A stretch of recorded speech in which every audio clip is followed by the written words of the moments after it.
El cierre de gobierno más largo terminó cuando el presidente Trump firmó la ley de financiamiento a corto plazo el miércoles por la noche. Las agencias federales ordenan a los empleados regresar al trabajo. Los trabajadores suspendidos podrían recibir pago retroactivo desde este domingo. El tráfico aéreo mejora tras el fin de las reducciones de vuelos de la FAA. Se espera que esté a pleno rendimiento para el fin de semana. Más de 2,000 vuelos sufrieron retrasos ayer. Tan solo ayer se cancelaron más de 1,000 vuelos. Acompaña ahora para una entrevista exclusiva de Fox Business el presidente de la Cámara de Representantes, Mike Johnson. Señor orador, muchísimas gracias por dedicarnos su tiempo y por acompañarnos esta mañana. María, es un placer estar contigo, como siempre. La larga pesadilla nacional ha terminado. Estamos muy agradecidos de que los republicanos se hayan mantenido unidos y hacer frente a los demócratas. Todo aquello fue una tontería y completamente inútil. Como sabes, María, de esa maniobra política no sacaron nada más que infligir todo ese dolor al pueblo. Hubo millones de familias estadounidenses que pasaron hambre, literalmente, durante los 43 días de esta pesadilla. Hubo, ya sabes, viajeros varados en aeropuertos. Todos esos vuelos fueron cancelados y retrasados. La gente vio sus vidas interrumpidas. Y hubo tropas y empleados federales preguntándose de dónde vendría su próximo cheque de pago. Los demócratas sabían que todo ese sufrimiento recaería sobre la gente y no les importó y no obtuvieron nada de ello. Bueno, quiero decir, Hakeem Jeffries dice que la lucha no ha terminado. Él va a continuar. ¿Cuáles son los próximos pasos para esta recuperación financiera después de este cierre? ¿Esperas un golpe serio a la economía después de que hayan pasado 43 días cerrados? Sí, realmente nos costó porcentajes reales del PIB. Nos costó probablemente billones de dólares cuando todo esté dicho y hecho, literalmente. Quiero decir, es el cierre más largo de la historia, como mencionaste, y hay consecuencias reales por ese tipo de tonterías. Y nos va a tomar un tiempo recuperarnos, pero ya estamos de vuelta en ello. Quiero decir, el Partido Republicano, todos nosotros dijimos desde el principio que esto era algo innecesario. Ellos inventaron toda la causa. Como sabes, María, el cierre nunca fue por el tema de la salud. Nunca fue por ningún tema en particular. Su contrapropuesta a nuestra resolución continua limpia a mediados de septiembre fue que querían gastar 1,500,000 millones de dólares adicionales, lo que incluía 200,000 millones para devolver la atención médica a inmigrantes ilegales, entre otras prioridades descabelladas. Sabían que no íbamos a hacer eso. Lo que intentaban demostrar, de eso se trataba todo, era que estaban dispuestos a enfrentarse al presidente Trump. Y están viendo a los dos tipos en la pantalla, Chuck Schumer y Hakeem Jeffries, que son de Nueva York. Ellos están profundamente preocupados, desde una perspectiva personal, por el ascenso de la izquierda marxista en Nueva York y en todo el país, y temen que vayan a enfrentar un desafío en su próxima reelección. Esa es la única razón por la que el pueblo americano fue arrastrado a todo este sufrimiento. Bueno, es increíble que sigan haciendo todo lo posible para mantener esta lucha. El otro día escuchaste a Hakeem Jeffries decir que la lucha no ha terminado. Y por supuesto, hay 30,000 millones de dólares en subsidios de la Ley de Cuidado de Salud Asequible que están por vencer. La votación en el Senado sobre eso será el 5 de diciembre. Bueno, usted no se comprometió a una votación sobre esto en la Cámara. ¿Es correcto?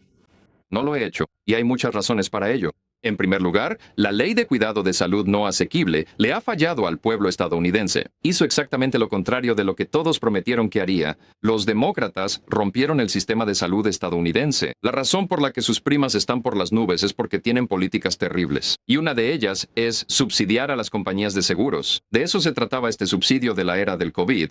Recuerde, el Partido Demócrata creó esto por su cuenta. Ellos son quienes le pusieron la fecha de vencimiento, el 31 de diciembre de este año, porque sabían que era un despilfarro. No había manera de justificar que eso fuera una política permanente. Así que lo que hemos dicho es que si iban a haber una extensión de eso, necesitaría reformas profundas.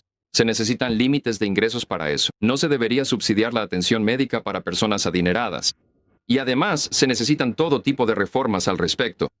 Se necesitan fuertes protecciones en esos aspectos y otras innovaciones. El Partido Republicano sabía que esto iba a expirar al final del año, como todos en el Congreso. Siempre nos estuvimos preparando para trabajar en eso de manera deliberada durante octubre, noviembre y diciembre. Pero irónicamente, los demócratas, por sus maniobras, nos quitaron mucho tiempo para hacerlo. Así que estamos trabajando en ello con serio. Es el Partido Republicano quien reducirá los costos de atención médica, no los demócratas. Permítanme preguntarles más sobre estos instrumentos legislativos a los que hay que prestar atención hasta fin de año. Queríamos saber sobre los subsidios de la ACA, pero también está la Ley de Autorización de Defensa Nacional Anual, que tiene 3 enmiendas aprobadas por el Senado relacionadas con China. Hemos estado hablando de China toda la mañana, señor vocero. Las restricciones a la inversión china en el extranjero, las restricciones a la exportación de chips de IA, la iniciativa Ganar China y la iniciativa Biosecure, que prohíbe el gasto público en biotecnología china. ¿Cuál es su prioridad con respecto a la NDAA y China? Sí, mire, China es una preocupación y prioridad número 1 para todos nosotros en el Congreso. Es una de las últimas iniciativas bipartidistas que nos quedan. Como saben, tenemos un grupo de trabajo que se dedica a ello constantemente. Y ahora los vemos como un adversario casi par a par. Así que hay que tomarse eso muy en serio. No creo que sean actores justos. Creo que roban nuestra propiedad intelectual. Todo lo que mencionan en el programa todo el tiempo es cierto. Y tenemos que tomarnos en serio el enfrentar ese desafío. La Ley de Autorización de Defensa Nacional suele ser una medida bipartidista. Han sido 64 años seguidos, creo, que hemos aprobado esa ley. Espero que podamos sacarla adelante porque todos deberíamos estar de acuerdo en esto. Estas no son prioridades republicanas ni demócratas, estas son prioridades estadounidenses y necesitamos que nuestros colegas se unan. Bueno, y sin embargo, durante los últimos 10 años, los ataques de la izquierda contra el presidente Trump han sido todos sobre Rusia, Rusia, Rusia. ¿No pasaron por alto tus colegas en el Congreso algo enorme? Mientras China dominaba las cadenas de suministro y mientras China se aprovechaba de Estados Unidos, ellos intentaban atacar a su enemigo político gritando Rusia y contando alguna historia loca sobre Trump coludiendo. Absolutamente. Quiero decir, es una de las cosas que caracterizan al presidente Trump. Entre muchas otras, él suele estar muy adelantado a su tiempo. ¿Y recuerdas que durante la campaña, en 2015 y 2016, él hablaba de China, China, China, y la gente se burlaba de eso? Él vio venir la amenaza. Sabía que este sería el principal desafío para nosotros en los próximos tiempos. Y empezó a prepararse para ello desde entonces. Hemos seguido su ejemplo y hecho lo mismo, y aún queda mucho por hacer. China es una amenaza seria en muchos frentes, incluida la inteligencia artificial y la seguridad nacional. Él ha intentado trabajar con Xi como socio comercial porque es importante para ambas naciones y para mantener un equilibrio. Pero debemos adelantarnos y mantenernos por delante de China. Somos la última gran superpotencia del mundo, pero ellos están intentando competir por ese título y no podemos perder de vista ese objetivo. Bueno, acabamos de hablar con John Molinar al respecto del Comité Selecto sobre China, pero quiero conocer su opinión sobre lo que sucede ahora, señor presidente, porque, por supuesto, ustedes han logrado financiar al gobierno hasta finales de enero. Y una vez que eso expire, ¿espera usted más drama en el que sus colegas de la izquierda intenten cerrar el gobierno nuevamente a finales de enero? No le pongo límites a lo que Schumer, Jeffries y los demócratas puedan hacer ahora, pero intentaremos quitarles esa arma. Me refiero a que en estos días intensos y en los próximos meses, trabajaremos sin descanso para asegurar que más proyectos de ley de asignaciones avancen. Parte de la votación del miércoles fue un minibús, un paquete de 3 proyectos de ley de asignaciones que ya hemos sacado. En total, son 12. Así que ahora mismo estamos trabajando en el próximo paquete de esos proyectos para impulsarlos en el proceso y hacer esto como se supone que debe hacerse, siguiendo el procedimiento regular. Así es como operamos como buenos administradores de los fondos de los contribuyentes. Como sabes, María, eso no ha funcionado en Washington desde hace mucho. Desde que soy presidente hace 2 años, he intentado forzar eso como empujar una roca cuesta arriba. Esto es una gran innovación. Parece pequeño para celebrar, pero en Washington, lograr que 3 proyectos de ley de asignaciones sean firmados, convertidos en ley, 3 aprobaciones, es un gran logro. Vamos a hacer más de esos y con suerte podremos lograr todo eso antes de la fecha límite en enero. Has hablado de esto mucho. ¿Cuál sería un número adecuado de proyectos de ley de asignaciones que deberían estar listos para finales de enero? Quiero decir, ¿qué es lo práctico? Bueno, la meta son los 12 y estoy decidido a lograrlo. Si no lo logramos y quedan 2 o 3 pendientes, haríamos una resolución de continuidad para terminar esos. Pero no sería igual a lo que está en juego en este. La administración Biden es una pesadilla por la que acabamos de pasar, porque todos los proyectos de ley, todo estaría financiado, las tropas y los servicios esenciales ya estarían fuera de la mesa. Así que los agricultores y empleados federales, agentes de la patrulla fronteriza, TSA, controladores de tráfico aéreo, no tendrían que estar sentados preocupados por cuándo recibirán su próximo cheque de pago. eso ya se habría resuelto. Para lograr que todo eso se hiciera, mientras tanto, Señor presidente, el Senado y el Partido Republicano añadieron una disposición al paquete de financiamiento del gobierno que permite a los senadores demandar si sus registros electrónicos se obtienen sin su conocimiento. Hemos hablado de Arctic Frost por un tiempo. Usted le ha dicho al líder de la mayoría del Senado, Tsune, que está totalmente en desacuerdo con esa adición. Eso ciertamente ha creado cierta división. ¿Por qué está en contra de esa adición? bueno, la imagen que da es terrible. No creo que debas hacerlo retroactivamente. Todos estamos de acuerdo en que Arctic Frost fue un abuso horrible de nuestro sistema judicial y que fue un exceso. Tenemos que exigir responsabilidad a quienes estuvieron involucrados y asegurarnos de que algo así no vuelva a suceder nunca más. Pero creo que para los legisladores en funciones votar para otorgarse a sí mismos la posibilidad de beneficiarse económicamente de algo así, para mí simplemente da una muy mala imagen. Y creo que muchos lo lamentan. Creo que algunos de ellos ahora dicen que nos ayudarán a derogar esa disposición. No es solo el crimen. Crimen de ciudad nunca debió derramarse. Luché con todas mis fuerzas para mantener el CR limpio, totalmente apartidista. Ese era el objetivo principal. Lo agregaron a último momento. John Thune, líder. Thune es un líder extraordinario en el Senado. Es un amigo querido, un líder de confianza. Me encanta trabajar con él. Creo que algunas de estas cosas suceden en la prisa de presentar un proyecto de ley a última hora, y eso... Es un buen punto el que acabas de hacer, y es que te esforzaste mucho por mantener esto limpio. Y no querías todo este material extra, pero ¿cómo te enfrentas a los colegas que solo intentan derribar a sus enemigos políticos? Quiero decir, hablé con el senador de Wisconsin, Ron Johnson, y él estaba muy molesto porque, como parte de Arctic Frost, se involucró a ciudadanos comunes de Wisconsin que no hicieron nada malo, que ni siquiera pensarían en quebrantar la ley. Y de hecho, ahora enfrentan cargos penales simplemente por haber apoyado al presidente Trump. Aquí está el senador conmigo el domingo. Mira esto. Ciertamente queremos descubrir toda la coordinación entre su enjuiciamiento, el Departamento de Justicia, lo que estaba ocurriendo en Georgia y también en Nueva York. Lo sé, los senadores estadounidenses se indignan por la escandalosa violación de la separación de poderes, no hay duda de eso.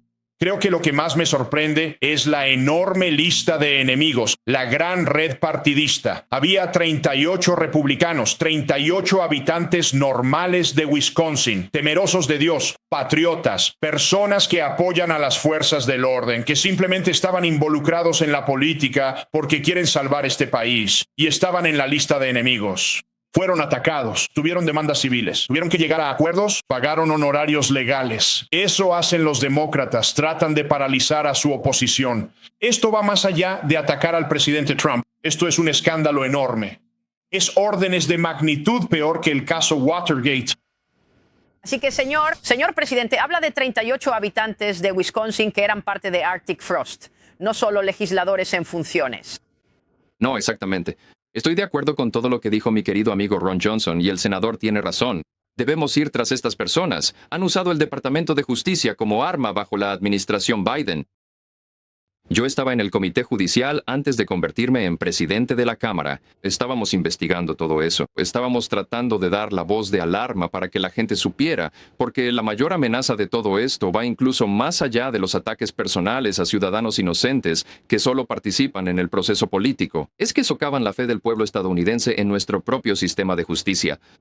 No podemos mantener una república constitucional como la nuestra si la gente duda de que el sistema legal sea justo. Y eso es lo que está en juego. No hay nada de mayor preocupación que eso, y por eso tenemos que trabajar para restaurar esa confianza. Y una forma de hacerlo es buscando responsabilidad para Jack Smith y los demás abusos, todos los que hicieron eso. Y los medios de comunicación son parte de esto. Estaba viendo mientras votaban la otra noche e intentaban que el gobierno reabriera. Todos en el Pleno eran sinceros e intentaban volver a la normalidad. Yo estaba en la Cámara viendo las noticias, seguía viendo las noticias, volviendo al orden regular, vi algunos canales y todos los medios demócratas liberales hablaban de Jeffrey Epstein. Estaban tan enojados de que los demócratas estuvieran trabajando con los republicanos para reabrir el gobierno. No recibían respuesta, no querían informarlo. Los demócratas de la Cámara impidieron una votación rápida sobre la legislación que exige al Departamento de Justicia la publicación de estos archivos. ¿Por qué no votaron de esa manera el miércoles? ¿Y qué nos puedes contar sobre ese drama adicional que también ocurrió el miércoles? Primero, el sesgo de los medios es absolutamente increíble. La razón por la que tuvimos que hacer una conferencia de prensa cada mañana durante el cierre fue para salir y decir la simple verdad y restablecerla cada mañana, porque todos los medios principales y establecidos repetían los argumentos de Chuck Schumer, que eran evidentemente absurdos y totalmente demostrablemente falsos. Así que no me hagas empezar con eso. Tenemos un partido demócrata que no va a terminar. Mira, presentamos una UCE en el Pleno, un consentimiento unánime para simplemente prescindir de la petición de descarga, solo que todos lo aprobaran. Los demócratas se opusieron a eso en el Pleno. Yo hice eso. Yo lo presenté en el Pleno. Ellos se opusieron a eso. Si realmente les importara la transparencia y la honestidad y tuvieran tanta urgencia al respecto, habrían votado para que eso se hiciera. Nunca se ha tratado de eso. Siempre ha sido cuestión de política. El engaño de que él tenía algo que ver con Epstein es absurdo. Esto ha estado ocurriendo por mucho tiempo. Si realmente les importaran las víctimas de Epstein, ¿por qué ninguno de estos demócratas que gritan y todos esos medios buscaron los archivos durante los 4 años de la administración Biden? El Departamento de Justicia de Biden tenía cada uno de estos documentos y nunca hicieron absolutamente nada al respecto. Nunca escuchaste a ninguno de ellos decir una sola palabra al respecto. A ellos no les importa eso. A ellos les importa ir tras Donald Trump porque tienen el síndrome de trastorno por Trump. Es muy real. Y de alguna manera abarca todo Washington. ¿Pero por qué, señor presidente? Quiero decir, ¿por qué? Es decir, si miramos antes del cierre, parecía que las cosas iban bien.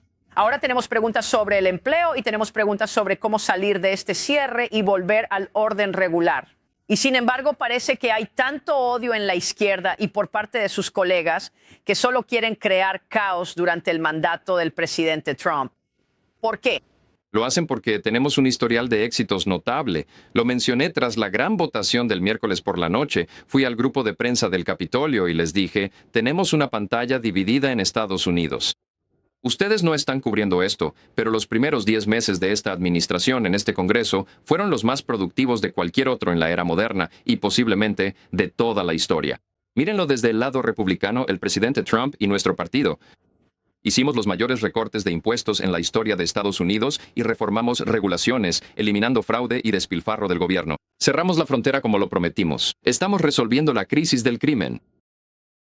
Tenemos todas estas cosas grandiosas impulsando la economía. Infundimos políticas pro crecimiento en nuestro gran y hermoso proyecto de ley. El presidente ha terminado con 8 guerras en todo el mundo. Todo eso en 9 meses y medio. ¿Qué han hecho los demócratas en el mismo tiempo, María? Ellos cerraron el gobierno y empujaron a los agentes de ICE y fomentaron la violencia política. Quiero decir, hay un gran contraste, un abismo enorme entre los dos partidos.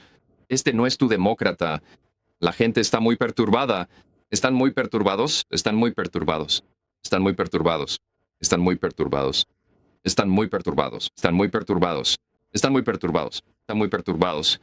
Están muy perturbados. Están muy perturbados. Están muy perturbados. Están muy perturbados. Están muy perturbados. Están muy perturbados. Están muy perturbados.